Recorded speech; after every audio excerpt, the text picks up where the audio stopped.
I took my grandparents on a cruise to celebrate their anniversary. Paid for everything.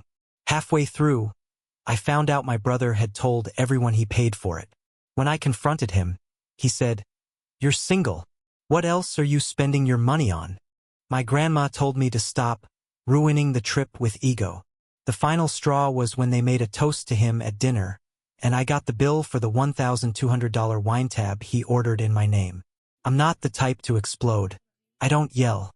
I don't slam doors. I've always been the one to stay calm, swallow my pride, keep the peace. Especially with family.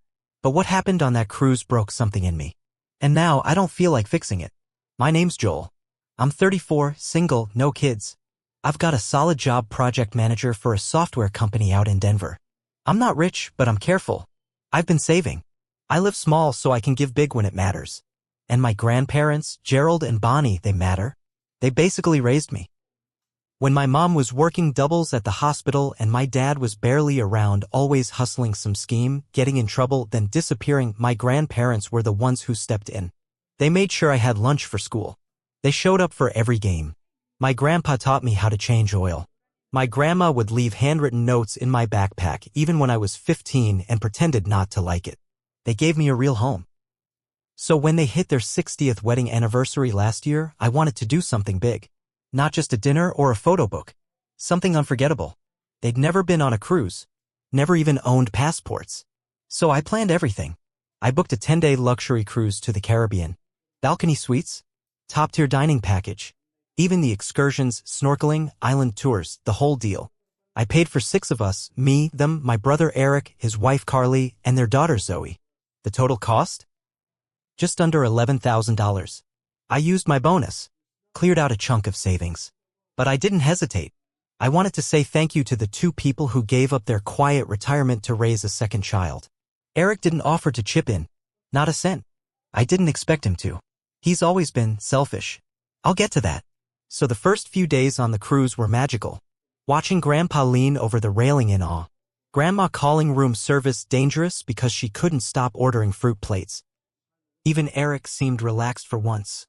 Walking around in linen shirts like he owned the ocean. But things changed fast.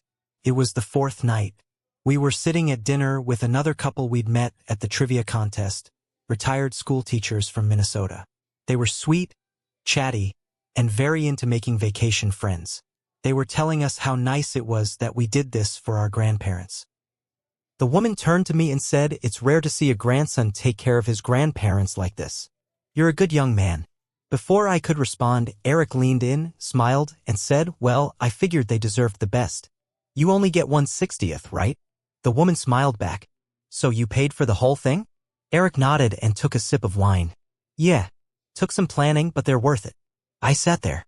Silent. Just blinking. Nobody corrected him. Not Grandma. Not Grandpa. Not even Carly. My name never came up. After dinner, I pulled Eric aside out near the side deck. "What the hell was that?" I asked. He didn't even look guilty. He just shrugged. "What? You told them you paid for the cruise." "So," he said. "You're single. No kids. What else are you spending your money on?" I stared at him, waiting for a laugh. A smile. Anything. He just looked at me like I was being difficult. Then he clapped me on the shoulder. "Let it go, man. It's making them happy." I didn't sleep well that night. I kept thinking maybe I misunderstood. Maybe it didn't matter. Maybe the whole point was to make Grandma and Grandpa feel loved. But it kept eating at me. The next night made it worse. The cruise director brought out cake after dinner, anniversary-themed, sparklers, a whole presentation. Everyone in the room clapped. The waiter sang. Then Grandma stood up, smiling ear to ear, and raised her glass. "We just want to thank Eric," she said, "for giving us the trip of a lifetime." People clapped. Someone shouted, "Cheers, Eric." And I just sat there, fork in hand, eyes on the table, my face hot. I looked at Grandpa. He gave a small nod and raised his glass. I looked at Carly. She was beaming. I felt invisible. Afterward, I followed Grandma to the railing and asked why she let them believe Eric paid. She didn't even pause. She said, "Joel, let it go. Don't ruin the trip with ego." Ego? I skipped my own vacation for this. I put off replacing my car. I didn't buy the new mattress I'd been needing for months. I gave them everything I had. And they gave credit to the guy who never shows up, who once pawned Grandpa's old tools by accident. I didn't say anything the rest of the night. I didn't even show up to breakfast the next morning. Then came the final straw. On night 8, I get a message from guest services. A charge had been added to my account. $1,232.87. I thought it had to be a mistake. I went down there immediately. The woman at the desk explained it was for a private dinner at the steakhouse. Premium wine. Eric's name was on the receipt, but the room number listed was mine. I said I didn't authorize that. She replied, he said he had your permission, and your account is the one paying for the room. I didn't argue. I thanked her and walked out. Quiet. Calm. But my heart was thudding in my chest. That was the moment I knew. I wasn't going to confront them. I wasn't going to yell. I wasn't going to ruin the trip. But I wasn't going to forget. And when we got home, I had a plan. When we got back to Denver, I didn't speak to Eric. Not a word at the airport. Not in the car. Not when I dropped Grandma and Grandpa off at their condo. I just carried their bags to the door, gave them a hug, and left. I didn't say much. I couldn't. I needed time to think. I was angry. But more than that, I was hurt. Deep down. Not just by Eric.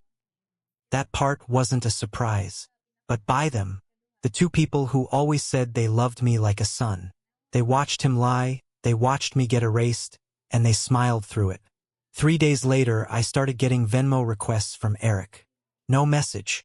Just 3 separate requests. $42 for airport snacks, $85 for dinner night before the cruise, and one for $300, labeled babysitting fee, Carly's sister. I stared at my phone for a long time. I didn't even get mad. I laughed. Like really laughed. Not because it was funny, because it was so absurd it pushed me past anger. I declined all 3. Then blocked him. That same week, I got a thank you card in the mail from Grandma and Grandpa. The envelope had Eric's handwriting. Inside was a folded piece of cruise stationery with a photo of the ship. On it, Grandma had written, "Joel, thank you for coming along and making the trip so fun. We'll always remember the beautiful cruise Eric gave us."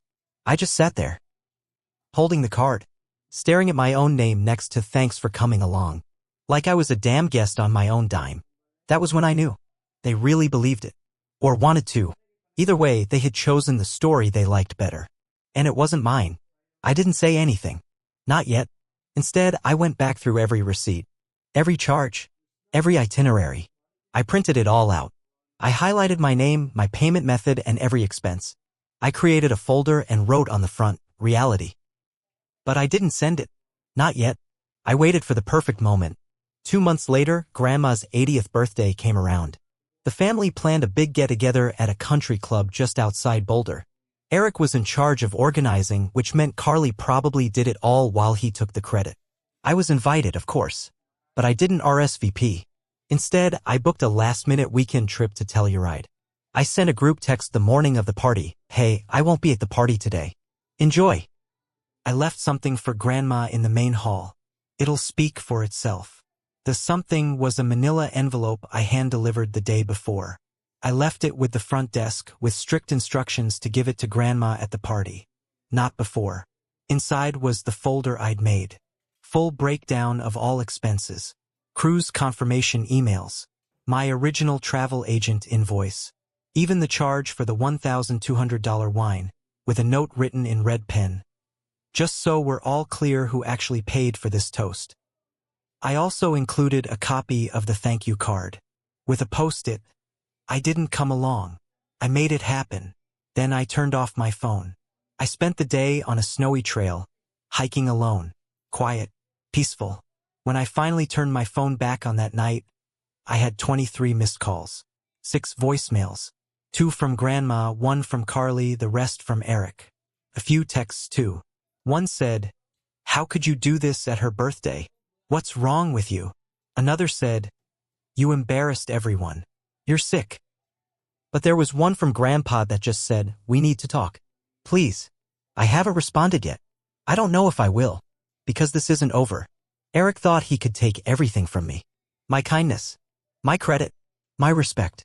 Now I'm taking everything back. And it starts with a family secret he spent years hiding, something Grandma and Grandpa don't know. Yet, I kept that message from Grandpa for days. I stared at it, reread it, and deleted it from my notifications. But I never erased it. Just left it there like a bruise I couldn't stop poking. We need to talk. Please. I didn't respond. Not yet. I was waiting. See, Eric's been riding high on fake respect for years. It wasn't just the cruise. He's made a whole life out of pretending to be the golden son. Always dressed well. Talks big. Tells stories about his clients and projects like he's some successful entrepreneur.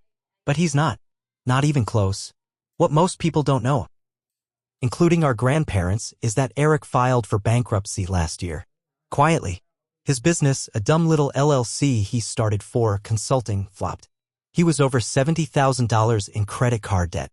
The only reason I know is because I had to co-sign for a rental property we split years ago and the bank flagged his financials. He begged me not to tell anyone. Said it was a temporary dip. Promised he'd fix it. That was before the cruise. Before the wine. Before he handed me the check and told me to relax. It's just money. I kept quiet because I felt sorry for him. Not anymore. I started gathering records. I pulled everything I had from the co-signed property. Lease forms, emails, bank notices, even the text thread where he begged me to not let Mom and Grandma find out. I took screenshots of all the messages, especially the one where he admitted to lying on the cruise paperwork to get a free upgrade under my name. Then I made a flash drive. Labeled it Eric's Greatest Hits. A few days later, Grandpa called again. I let it ring. Then another call. Then Grandma texted, "Please just talk to us. We didn't know. We feel awful. We love you." That one made me pause. But not enough to stop. Because the worst part was still coming. And Eric didn't know it yet. See, I had contacted someone. A woman named Rachel. She's someone Eric dated for almost a year. A sweet, quiet person he dumped last Christmas. 2 weeks after she loaned him $5,000 for taxes. He never paid her back. She sent me a copy of the transfer, a message from him promising to return it after the next contract closes. And then a long text she sent months later, ignored, unread. When I told her I was collecting everything he's done, she said, "It's about time someone held him accountable." I added her story to the flash drive. Then I mailed a second envelope. This time to Grandma and Grandpa's house. No party, no scene, just the truth. A week passed. No response. No calls. Then last night, around 8 p.m., I got a knock on my apartment door. It was Grandpa, just him. He stood there in the hallway, hat in his hands, like he didn't know how to start. Then he said something I'll never forget. "We made a mistake, Joel. A big one." Grandpa stepped inside. He looked smaller than I remembered, like the truth had knocked something out of him. He sat on my couch and took a deep breath. "We made a mistake, Joel. A big one." He told me they read every page, every screenshot, every receipt, every message. He said Grandma cried for a long time, then said nothing for the rest of the night. "I guess we wanted to believe something that wasn't true," he said. "We thought maybe if we ignored the cracks, we could pretend the family was still whole." He looked up at me. But that was wrong. And unfair. He handed me a thick envelope. Inside was a check, $11,487. The full cost of the cruise, plus the wine, he said. We cashed out part of our retirement account. Not because we want to erase what happened. We just want to take responsibility. I didn't know what to say. I stared at the check for a while, then set it on the table. "We'll never see Eric the same way," Grandpa said. "I don't think he'll ever forgive us for finding out. But I don't think you should forgive him either. Not yet." That night, I didn't sleep. I kept thinking about everything. About how I had let this happen, not just on the cruise, but for years. I kept letting Eric walk over me to keep peace that wasn't real. So I did something I had been holding back. I sent the flash drive to 2 people, Eric's former business partner and Rachel's attorney. I also emailed it anonymously to his in-laws, Carly's parents, the ones who always said Eric was such a provider. Within days, I started hearing things. Eric lost a consulting contract because of what the partner found in the documents. The fake invoices. The email where he admitted to reallocating funds. The partner sent a cease and desist and removed his name from the business listing. Rachel filed a small claims suit. With everything she had, including his confession text, her lawyer said it was a slam dunk. Then Carly called me, screaming, "You ruined our lives. Our daughter is crying. My parents are furious. How could you do this? I let her finish. Then I said calmly, I didn't lie. I just made sure the truth showed up on time. Click. A week later, I got a message from an unknown number. It was from Zoe, their daughter. She's 17. She wrote, I don't know what happened between you and my dad, but I know you're the one who paid for the cruise. Thank you. I remember everything. That was the part that hit me hardest. Not the money, not the lies, but knowing someone finally saw me. As for Grandma and Grandpa, they've started coming by again. Not often, but enough. They've stopped talking about Eric like he's the golden boy. Now they talk about me, about the years I helped, the little things I did that they never gave me credit for. We're not the same family we used to be, but maybe that's okay. Sometimes, revenge isn't about fire and fury. Sometimes it's about putting the truth in the right hands, and then watching everything fall exactly where it should.